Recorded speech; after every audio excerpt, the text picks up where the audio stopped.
بات چل رہی تھی رضاعت کی، تو اللہ تبارک و تعالیٰ نے رضاعت کے تعلق سے ارشاد فرمایا، مائیں اپنے بچوں کو دودھ پلائیں 2 سال مکمل۔ یہ اس کے لیے ہے جو مدت رضاعت مکمل کرنا چاہے۔ ایک ہے مدت رضاعت کا معاملہ، ایک ہے ثبوت رضاعت کا معاملہ۔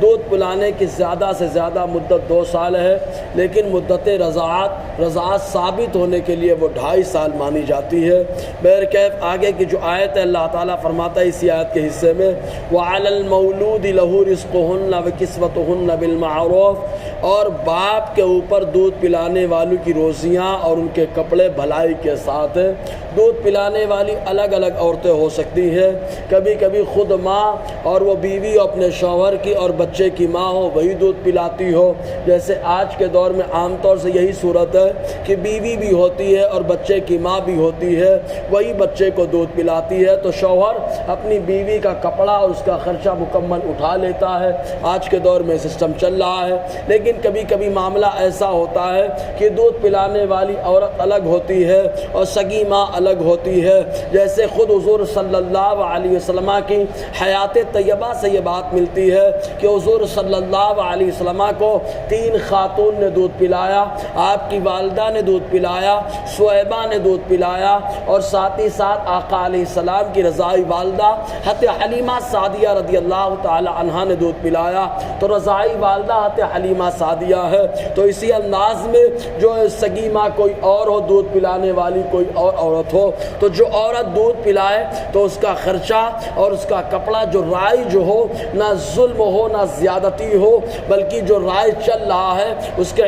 حساب سے روزی دینا اور کپڑے دینا یہ ضروری ہو جاتا ہے۔ تو اللہ تعالیٰ فرماتا ہے باپ کے ذمہ کرم دودھ پلانے والی کی روزی ہے، اور اس کے ساتھ ساتھ اس کا کپڑا ہے بالمعروف، بھلائی کے ساتھ جو معاشرے میں چل رہا ہو۔ اور کبھی کبھی ایسا ہوتا ہے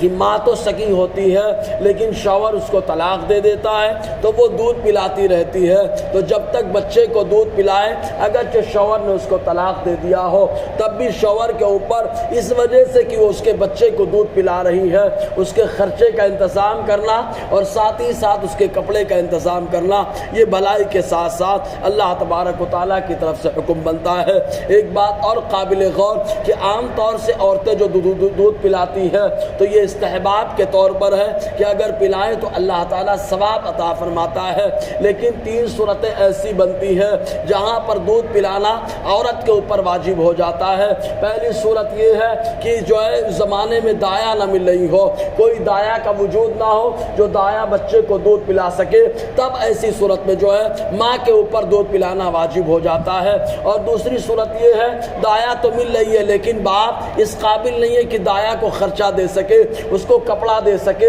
بالکل غریب آدمی ہے، پریشان حال آدمی ہے، تب ایسی صورت میں بچے کی ماں کے اوپر واجب ہوتا ہے کہ وہ اپنے بچے کو دودھ پلائے۔ اور تیسری صورت یہ ہے دایا بھی مل رہی ہو اور شوہر جو ہے باپ انتظام بھی کر سکتا ہے، لیکن بچہ ماں کے علاوہ کسی اور عورت کا دودھ نہیں پیتا، تب ایسی صورت میں ماں کے اوپر دودھ پلانا یہ واجب اور ضروری ہو جاتا ہے۔ تو اللہ تعالیٰ فرماتا ہے شوہر اور باپ جو ہے یہ ادا کرے گا، باپ جو ہے یہ ادا کرے گا روزی کا معاملہ اور اس کے ساتھ ساتھ کپڑے کا معاملہ بالمعروف، بھلائی کے ساتھ جو معاشرے میں سسٹم چل رہا ہو۔ لا تکلف نفس الا وسعها، اور کسی نفس کو اس کی مقدور اور طاقت سے زیادہ مکلف نہیں کیا جائے گا کہ جتنی طاقت ہے اتنا ہی دے، اور طاقت سے زیادہ اس کے اوپر دباؤ اور پریشر نہیں بنایا جائے گا کہ اس عورت نے تمہارے بچے کو دودھ پلایا لہٰذا اور دو، زیادہ دو، اس کے پاس کیپیسٹی نہیں ہے، طاقت نہیں ہے کہ زیادہ دے سکے، تو جتنی طاقت ہے وہ طاقت کے حساب سے دے۔ لا تضار والدۃ بولدها ولا مولود له بولده، اور نہ ہی نقصان پہنچایا جائے ماں کو اس کے بچے کے ذریعے سے اور نہ ہی باپ کو اس کے بچے کے ذریعے سے، کہ کبھی کبھی طلاق ہو جاتی ہے اور ایسی صورت میں معاملہ یہ ہوتا